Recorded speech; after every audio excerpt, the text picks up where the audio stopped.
what really gave us this idea is I was looking at reviews on Amazon and Goodreads. People were kind of censoring what they were saying when they were giving 1-star reviews. And they wanted to let other people know what they didn't like about the book, but they were a little bit nervous because their name was attached to the review. And so we wanted to give an anonymous platform for people to just show what's in a book without opinions. Just take a picture, show other people what's in the book. But it's the sexualization of children, and it starts at a very early age, and it's in subtle ways. And so what happens as a parent, you're going to end up with a 12-year-old and you're like, well, what happened? I didn't raise them this way. Well, no, you didn't intend to, but these things slipped in. They came in under the radar because you made the assumption perhaps that all books are good and it's only the YA books that start getting bad.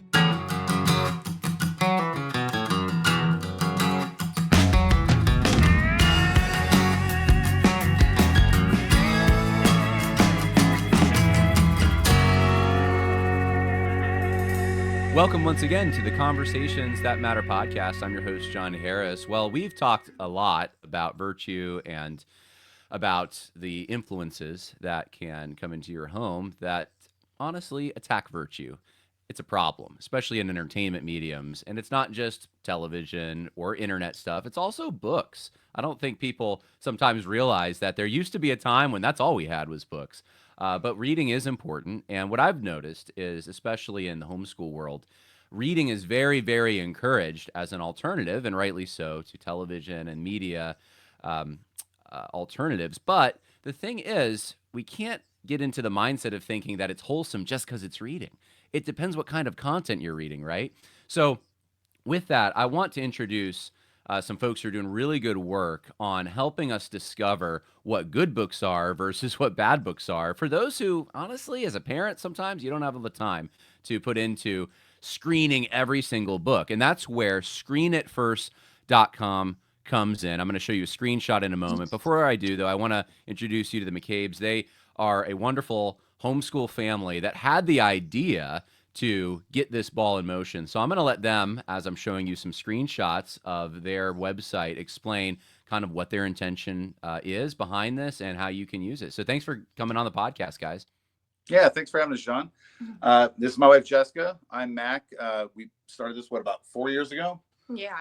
So if you don't mind, let Jessica kind of take it, because this is really, Please. I'm more the tech behind the operation, but this is all inspired by her and her pre-reading of all the children's book. If you can kind of tell her kind of what your inspiration was and how you got started, Jess. Well, Great. About 4 years ago, I was running across a problem of pre-reading all these books, and I was thinking there has to be a lot of other families that are pre-reading as much as we are. And if we could combine our efforts, we could do a lot less work and get a lot more books pre-screened and out there for other parents to see. And what really gave us this idea is I was looking at reviews on Amazon and Goodreads, and I started to realize that that people were kind of censoring what they were saying when they were giving 1-star reviews. And they wanted to let other people know what they didn't like about the book, but they were a little bit nervous because their name was attached to the review.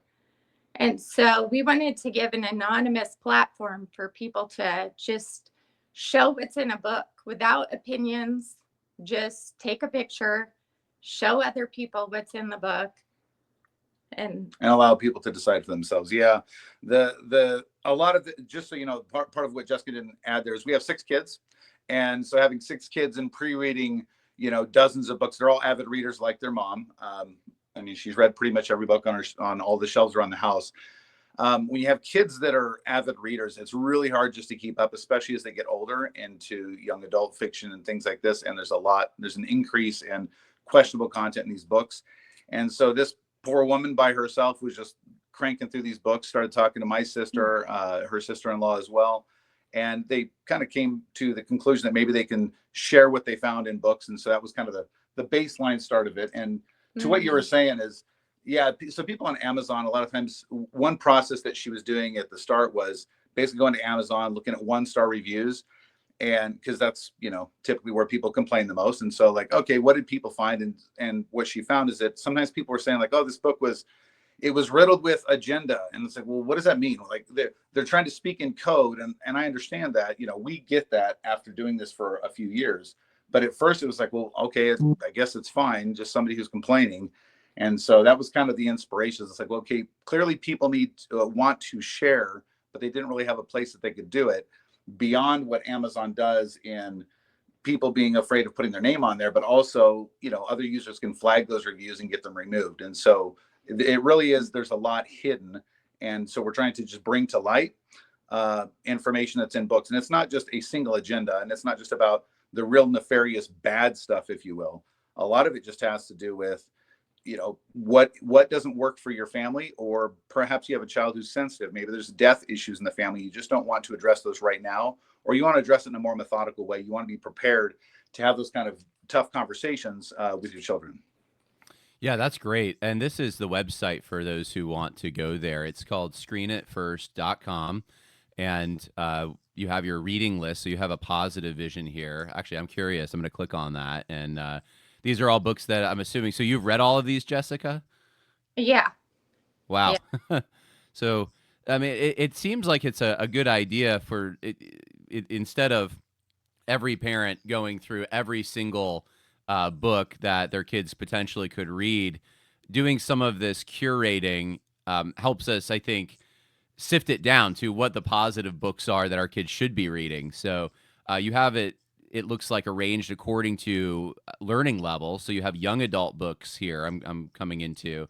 I don't actually recognize most of these, which is, well, I do recognize like Anne of Green Gables. I think everyone knows, and like, Lord of the Rings and so forth, but Prince and the Pauper, some of these are classic. But then, and then it looks like, so you can order these books from the website. It looks like I get a pop-up, or how do you get a hold of them? No, we don't sell any books on our website. You could click the Amazon link and shoot over to Amazon. But our goal is just to take snapshots of any sensitive content so you can check and see if that's okay for your child. Because everybody, we have a line in society of things that are just bad, just plain out should not be in front of a child. And a lot of people are fighting that fight. They're going to try to remove these books from schools, things like that. But we know that families each have their own lines, and we want to help those families because maybe they don't want a book that's terrible and everybody knows is terrible. But what about the things that you just don't want to expose your child to?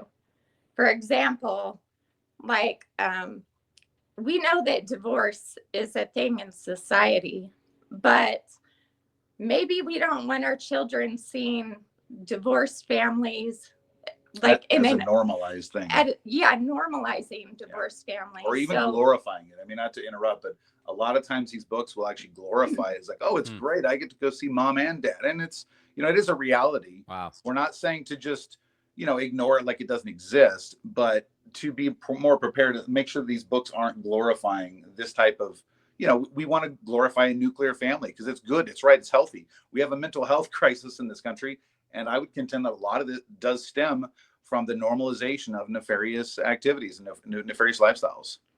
But for some families, it's a reality, and they would be okay with that, and they want their child to accept that because it's a reality in their home. But maybe in somebody else's home, they don't want to normalize that. And so the thing is, we want to demystify books so that each family gets to choose for themselves what they're going to bring into their home. Yeah, you're putting that power back in the control of the parents, in this case. And you have a tab here. I just clicked it on the website to start screening. and then it brings up these books. Are these books that still? So I want people to understand how they could also be involved in this process. So are these books that need to be screened, or are these books that have been screened Need that to I'm be. looking at? These are Need these are to be. books that we allow people to also that don't have the time to screen a book, but they're interested in a book, and so they've shown interest. They say, "Hey, this is a popular book." These are books that are people are reading in libraries, or they just want other people to help screen them.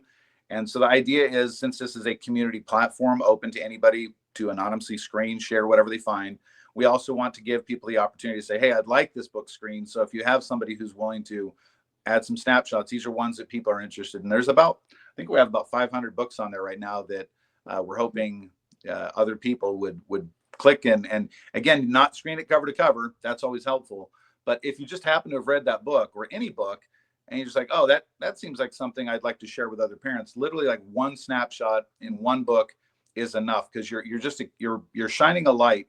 Even one little bit of light on one bit of content is a huge help to some parents somewhere.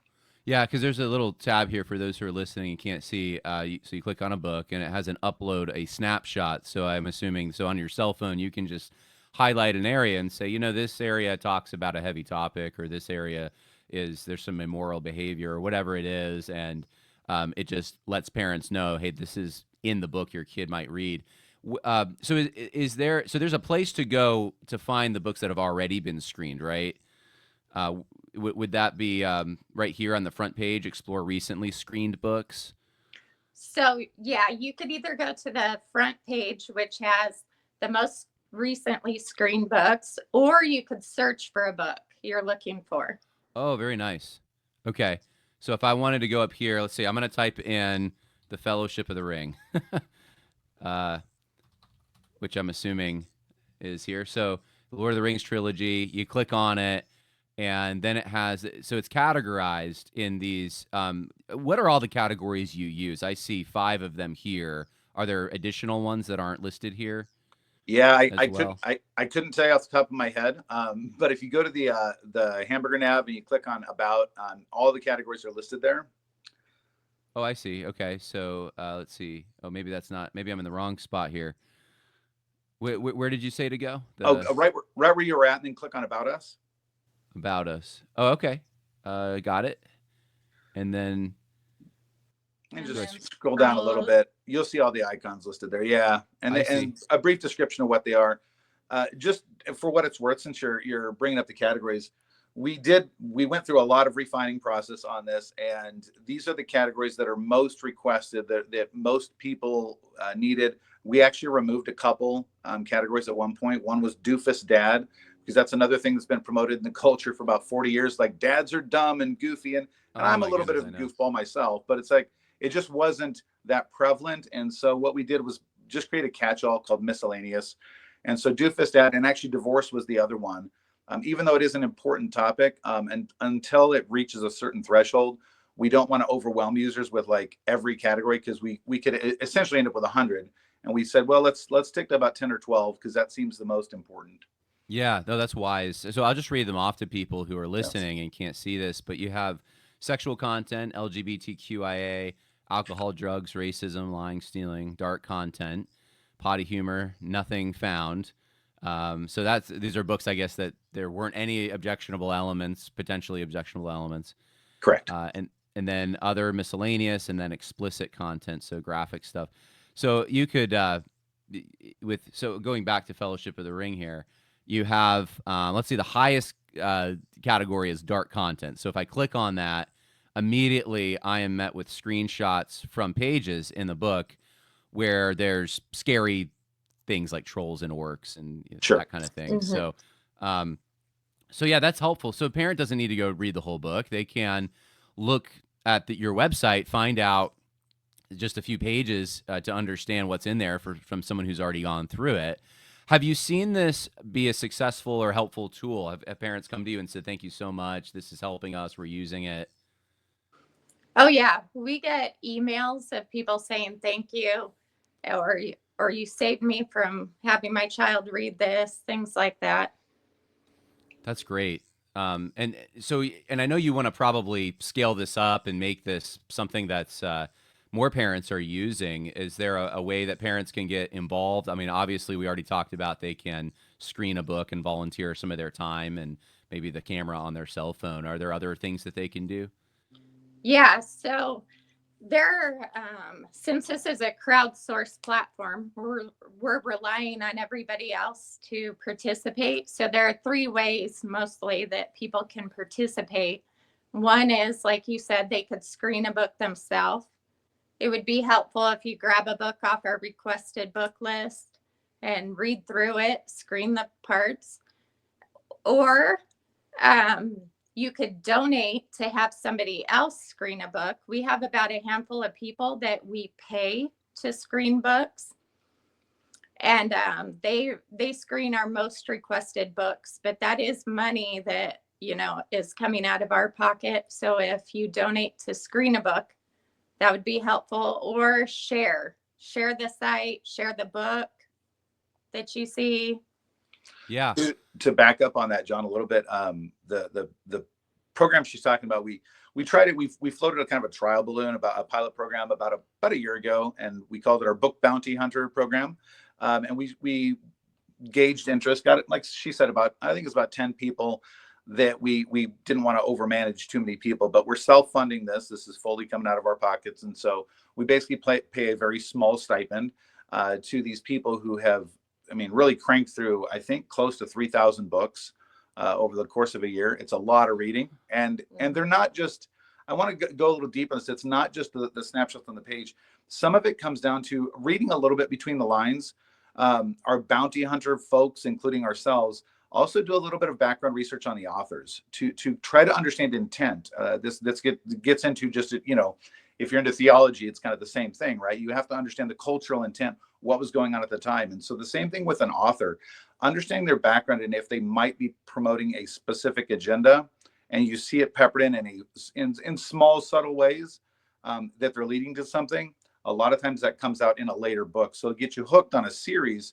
And then on book 9.5, all of a sudden we start seeing characters, LGBTQ characters, or again, other nefarious lifestyles, but they kind of set the tone early in subtle ways that most people wouldn't pick up on. Yeah, I was thinking about that in regards to artificial intelligence, because you could probably upload I don't know how you would do it on Amazon, but if you got a hold of a PDF somehow and you could upload it to Grok or something and say, hey, find me explicit content, just to search it.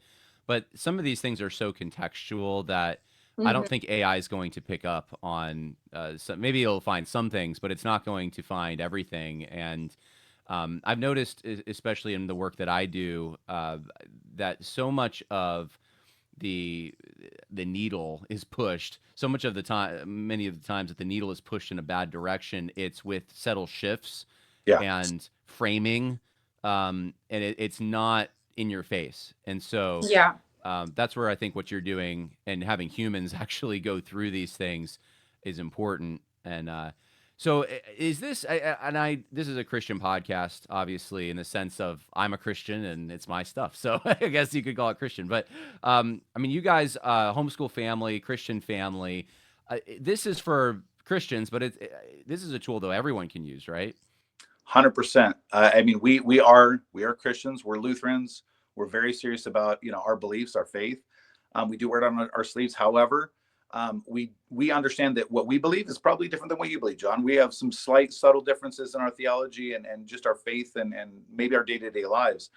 And what's important to our family is not important to everybody else's. And so we're not trying to thrust our beliefs on anybody else. We do want this to be, again, it's an illumination platform. Highlight what is important to you. Don't try to predict what's important to me, because I don't really care, right? I want you to tell me what's important to you, because there's somebody else just like John. There's somebody else just like Jessica. But you know what?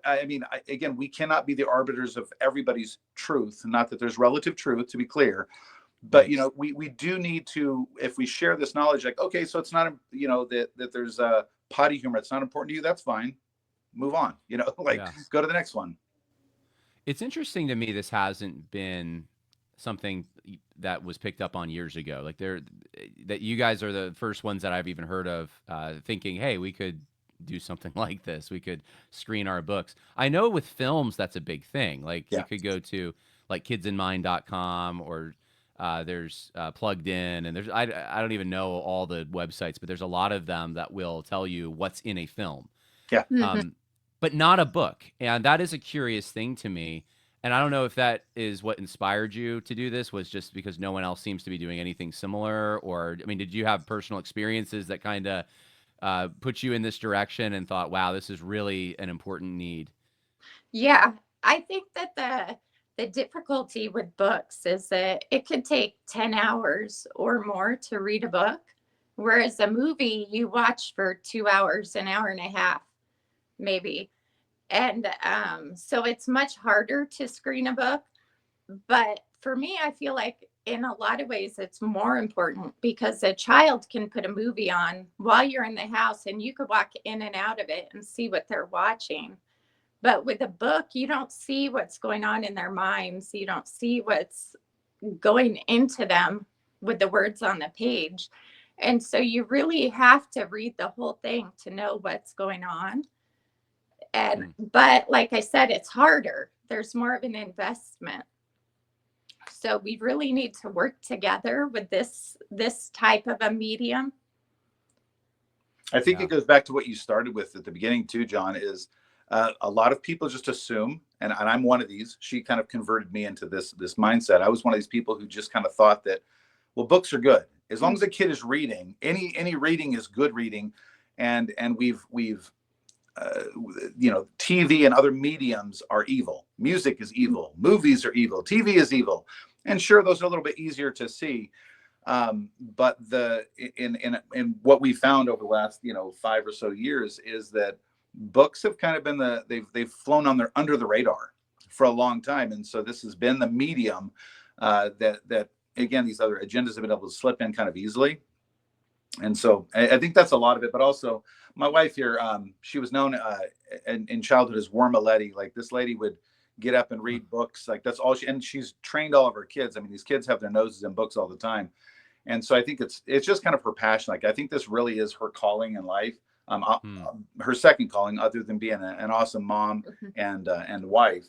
But she's just a bookie. Like, she's a legit, like, this woman has so much knowledge in her head when it comes to books. And so I wanted to make sure that she had a platform to share that on too. So thank you for using that knowledge and wisdom to do this, to help people. It's interesting to me that I don't know if you probably have, but in your community, they had like a drag queen story hour or anything like that. I know they did in mine. It's like everywhere, right? They've tried to do these kinds of things. And it's interesting to me. It's not a movie, right? Obviously, kids are absorbing things through television and internet mediums. But the controversy was about library hour. It was literally reading books in libraries. And if you go to a library, I don't know if it's this way in your community. I know you're in Idaho, and maybe it's a little more conservative where you are. But where I am in New York, you go to a library. The left owns those libraries. And when I say the left, I'm not just talking about someone who's got some liberal, mildly liberal sentiments or something. I'm talking about, like, they want to deconstruct gender. They're the BLM narrative, all of that. And libraries are like one of the prime institutions for propagating that stuff. It's not just the schools. It's not just entertainment mediums. It is your local library, which I think for most Christians and most conservative people in general, or just, your normal, decent, average American, they don't think of the library as a threat.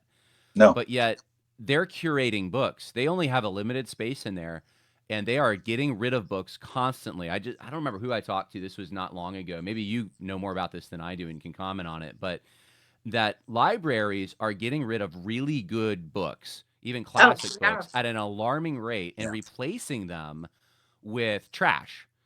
And so you send your kid to the library thinking, like, oh, it's better than the movie theater. Maybe not.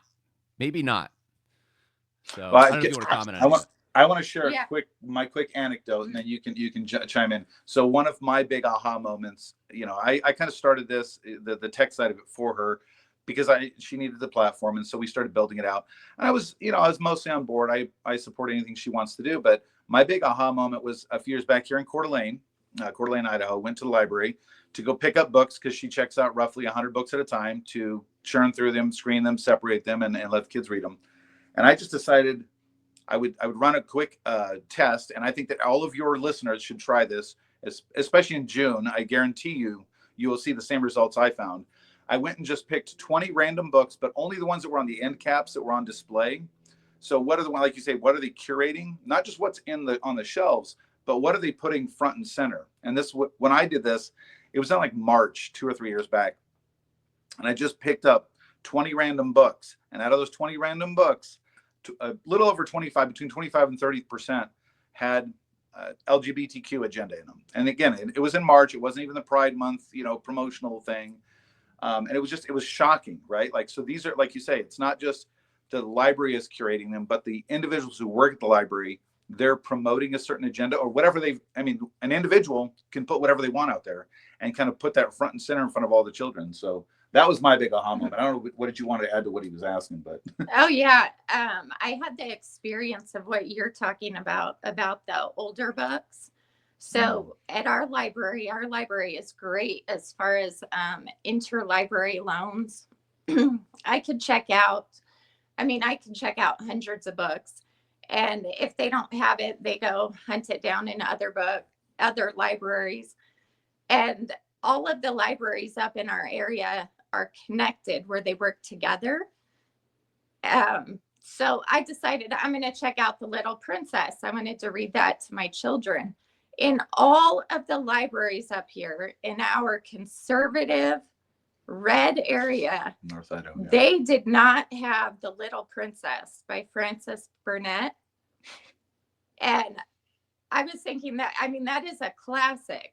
And out of all those libraries, they don't have those, but they have like every new book out imaginable for kids. And they're just getting rid of the classics, the old books, like you said.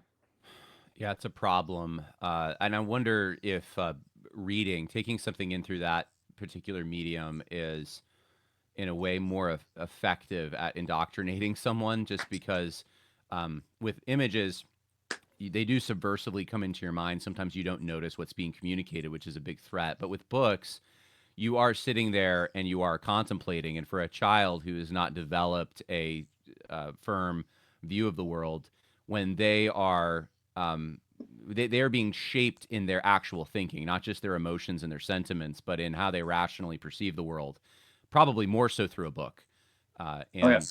So, I see this as a huge thing that is a problem. I have a little girl who's she's going to turn 1 next month, or actually this month now. It's June.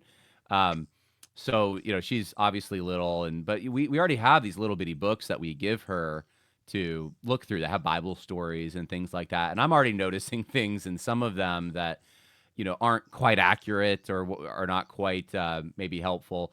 And kids enjoy those. Kids, that's they sit there and they will contemplate something in front of them, even if it's just images on a page, for a longer time than a flash on a screen. It embeds itself.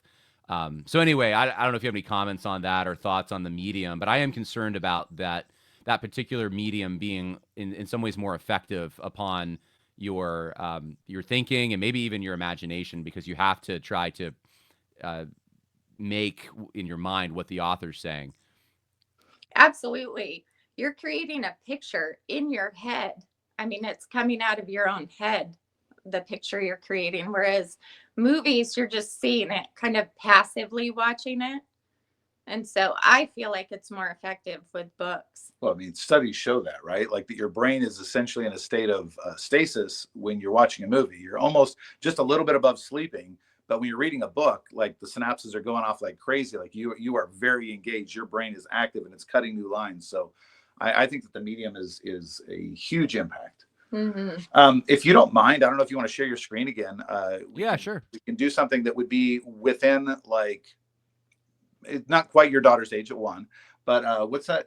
Have you seen? I think it's called "Have You Seen Gordon?" Go ahead and just look up "Have You Seen Gordon?" This is one of the books that I show a lot of people that, and this is not necessarily you, but we get a lot of people that say, well, we understand there's really, really bad books, but that's mostly, just young adult fiction. But so this book is like a spin off of the Where's Waldo, classic thing of like find the pictures. And so if you click on, I don't know, any one of those, you just kind of scroll through them. So this is just a picture book. It's like find the character on the page, whatever.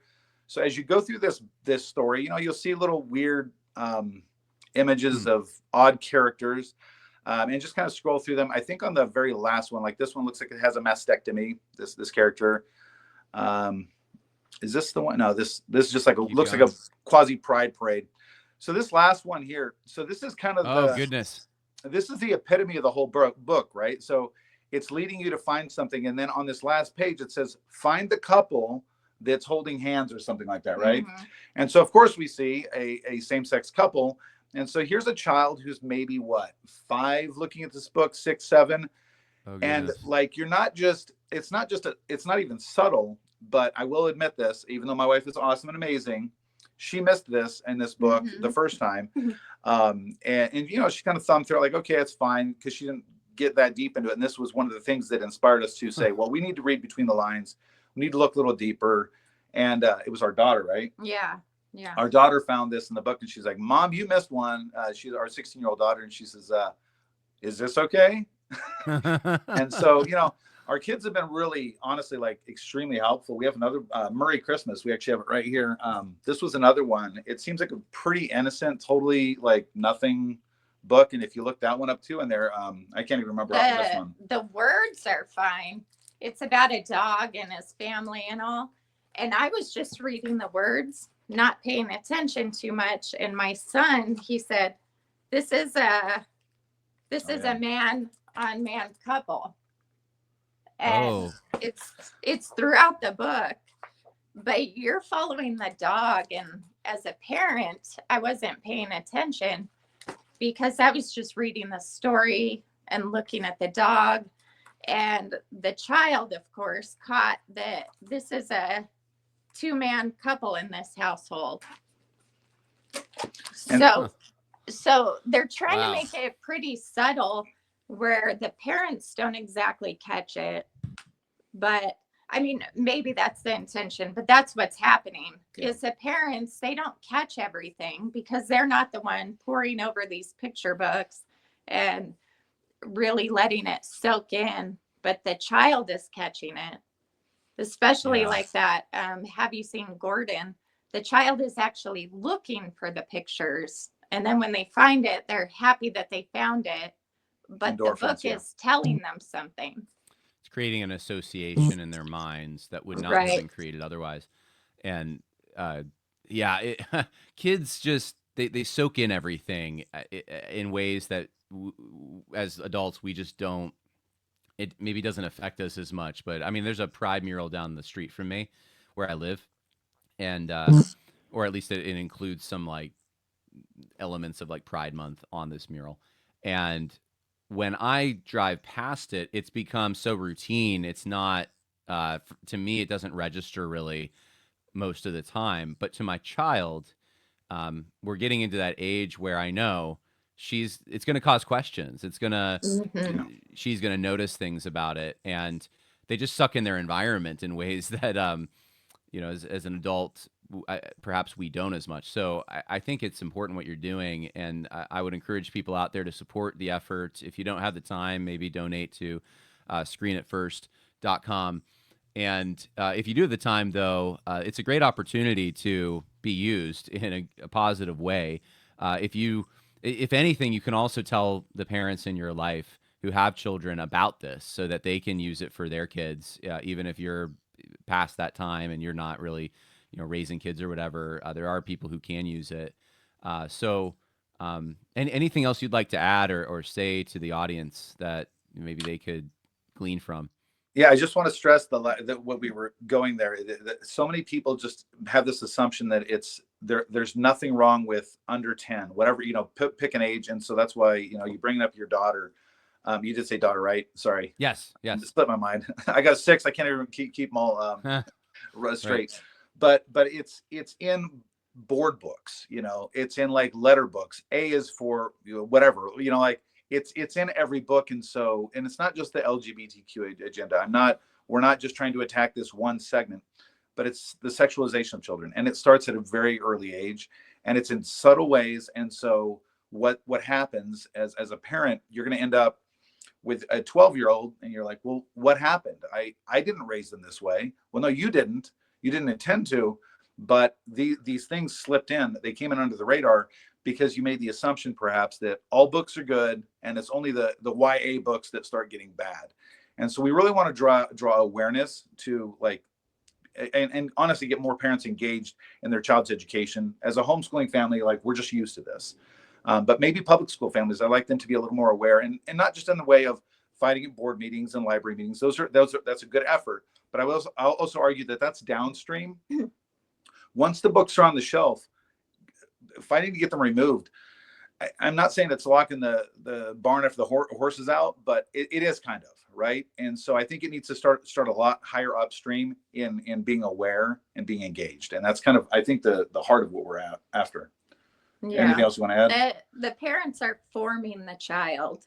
And so this will give them a chance to actually form their own children and be involved and aware of what's going on with their values. Instill the right values they want. So, and again, John, I really appreciate you having us on. I mean, it was nice, working with you and talking to you over the last, it's been like 18 months or so. We met, I think, about a year and a half ago. Yeah. Of course. Yeah. People who regularly listen will realize this was a sponsor. You guys sponsored the podcast, which I really appreciate. And it's good to have you on to talk about this more deeply so people can really understand what you're doing. But I would just, again, recommend people go to screenitfirst.com, support what Mack and Jessica McCabe are doing here, and really think about what you're putting into your kids' minds, whether that's books or television or whatever it is. There's so much out there that wants to get your children at a very early stage, and they're not waiting for them to be in college. I think it was who was Bono, the rock star Bono, the other day. I saw he was on Joe Rogan, and I don't listen to Joe Rogan, but there was a clip on X that had him saying, I raise my kids to do whatever they want. Like, I don't force religion down their throat. I said to our kids, and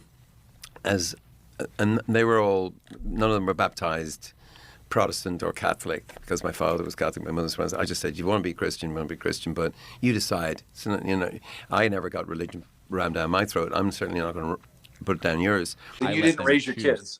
So we didn't teach our kids. Yeah, exactly. Because my parents didn't force religion down my throat. I'm not forcing religion down my children's throat. I let them make the decision when they're able to make it. And the flaw of that is thinking that your children are just these blank slates who are going to come into this rational way of evaluating the world apart from of these other influences, and that's not true. You are born into a context, and there are other people with bad motives who would love to get a hold of your children, and they're doing it. Surprise, surprise, they're already doing it. So this is a good shield to put up to say, no, we're not going to let our kids look at A, B, and C, and also circumstantially, sometimes they're not ready for certain things. Like, I've never verified it, but Jewish kids weren't allowed to read Song of Solomon till they were a certain age, right? It's like, it's a good book, but it's not for you yet. So anyway, appreciate what you're doing. Thank you for coming on the podcast, and God bless. Thanks, John. Thank you.